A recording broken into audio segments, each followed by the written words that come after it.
200 বছরের পুরাতন দৃষ্টিনন্দন 3 গম্বুজ বিশিষ্ট আশরফপুর চাতালপাড়া মসজিদটি অযত্ন আর অবহেলায় ধ্বংসের দ্বারপ্রান্তে। মসজিদের ওয়াক স্টেটের 62 বিঘা জমির মধ্যে 45 বিঘা জমি দখল করে নিয়েছেন প্রভাবশালী 28 পরিবার। বাকি সম্পত্তি থেকে যে আয় হয় তা দিয়ে জমির মামলা চলে বলে দাবি মসজিদের মোতোয়ালি কাজী হাবিবুল ইসলামের। তবে মামলার বিষয়ে জানে না ওয়াক প্রশাসন। মেহেরপুর জেলা প্রতিনিধি মিজানুর রহমান অপুর পাঠানো প্রতিবেদনে থাকছে বিস্তারিত। তৎকালীন জমিদার শেখ আইন উদ্দিন 1884 সালে মেহেরপুরের আশরফপুর চাতালপাড়া গ্রামে 3 গম্বুজ বিশিষ্ট এ মসজিদ নির্মাণ করেন। সে সময় জমিদার শেখ আইন উদ্দিন মসজিদের জন্য 62 বিঘা জমি ওয়াক স্টেটের নামে করে দেন। জমির আয় দিয়ে সে সময় মসজিদের সকল কার্যক্রম চলেছে। শেখ আইন উদ্দিন মৃত্যুর পর বড় জামাতা শামস উদ্দিন মিয়া মসজিদের মোতোয়ালি দায়িত্ব পান। সে সময় থেকে মসজিদের জমি বেদখল হতে হতে 45 বিঘা জমি বেদখল হয়েছে। এ সকল বেদখল জমি স্থানীয় প্রভাবশালীদের দখলে থাকায় উদ্ধার করা যাচ্ছে না। বর্তমানে মসজিদটি মাত্র 52 শতক জমির উপর দাঁড়িয়ে আছে।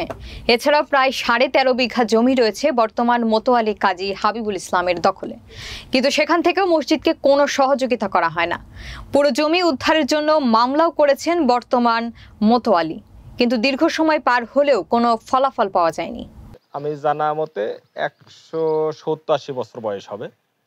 এই প্রথম দিজায় আইনউদ্দিন শেখ এই মসজিদকে 62 বিঘি কি 62 বিঘি জমি দিয়ে মসজিদ তৈরি করে দিয়ে উনি ওয়াকফ স্টেটের নামে লিখে দিয়ে গেছে। এই যা করে এই ইমামের বেতন, মরজমের বেতন, খাদেম বা আর যা মসজিদের কাজ কাম করা হয় জনগণের কাছ থেকে টাকা তুলি বাড়ি বাড়ি চাল তোলা হয়, মুষ্টির চাল, যেটা পুরাতন কথা। তো আমাদের এই মসজিদ নিয়ে আমরা যে বিপদে আছি, মসজিদের ইমামের টাকা হয় না, মসজিদের মজ্জেমের টাকা হয় না, কিন্তু এই মসজিদে সবই সরকার থেকে আসে। যে এটা ভোগ দখল করে খাই সে মসজিদে কোনোদিন নামাজ পড়তেও আসে না। মসজিদের অনেক জমি জমা যেগুলো লিজ দেওয়া আছে, যার টাকাগুলো সে আত্মসাৎ করছে, তো অনেক টাকা আজকে আমরা জন্ম থেকে দেখি এই টাকাগুলো উনিই খেয়ে আসছি। তো আমাদের এই মসজিদের বেহাল দশা। তা আমরা চাচ্ছি প্রশাসন যদি আমাদের এই মসজিদটাকে উন্নত করার জন্য যদি তার ক্ষমতায়নটা যদি একটা কমিটির মাধ্যমে একটা কমিটির কাছে হস্তান্তর করে, তাহলে হয়তো আমাদের মসজিদটা উপকৃত হবে। যে আশেপাশে মসজিদ, এই মসজিদটা না হলেও 200 বছরের বয়স, মানে একটু কম হবে 200 বছরের। তো মানুষ, এই এলাকার মানুষ সব এই মসজিদে আসতো। ট্যাংরামারি, ভবানন্দপুর, ইসলামপুর, নূরপুর সব এই মসজিদে আসতো। আর আশরফপুর এখন বর্তমান 7টা মসজিদ, 7টা মসজিদের মধ্যে এই মসজিদটা সব থেকে বড় মসজিদ। আর সেই মসজিদে থেকে আমরা গ্রামের লোক অনেক চেষ্টা করেছি, পাড়া এ পাড়া ও পাড়া সবাই চেষ্টা করেছি ওনাদের সাথে।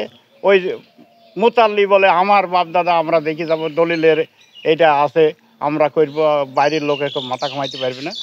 এখন ওই 13 বিঘি জমি উনি ভক্ষণ করছি, আর সাধারণ মানুষ ওই ঝামেলার মধ্যে যায় না। এই যে 52 শতক জমি আছে, এই 52 শতক জমি এখন এই মসজিদের আয়ত্ত আছে।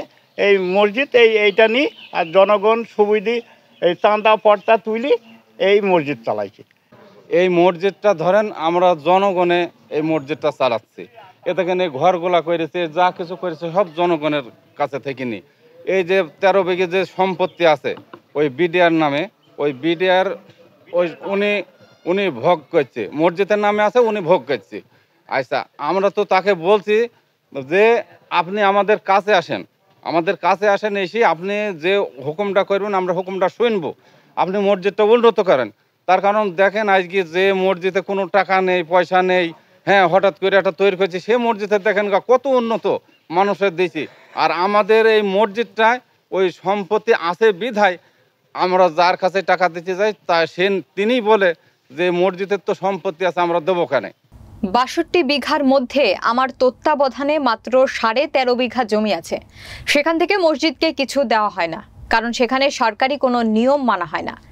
ইমাম নিয়োগ হতে হবে সরকারিভাবে, কিন্তু সেটা হয়নি। বাকি জমি উদ্ধারের জন্য মামলা চলছে। 28 পরিবারের কাছে প্রায় 45 বিঘা জমি দখল রয়েছে। আমরা উদ্ধারের চেষ্টা চালিয়ে যাচ্ছি।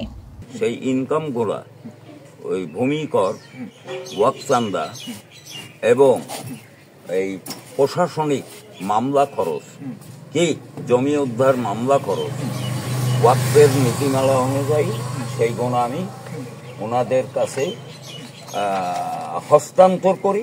ওনারা ওখান থেকে কি আমাকে প্রত্যেক সিটের প্রতি বৎসরে এর একটা অর্থ ব্যয় সন হিসাবে ওনারা কাগজ দেন। 19 একর 65 একর জমি বেদখল, যার বিরুদ্ধে হাইকোর্টে মামলা ছিল।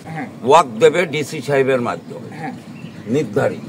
এরা কি করবে, একটা যে কোনো দলীয় লোককে নিয়ে আসবে, বলছে সরকারিভাবে দিতে হবে, সরকারিভাবে নিয়োগ হলে তার সমস্ত খরচ বহন করবে।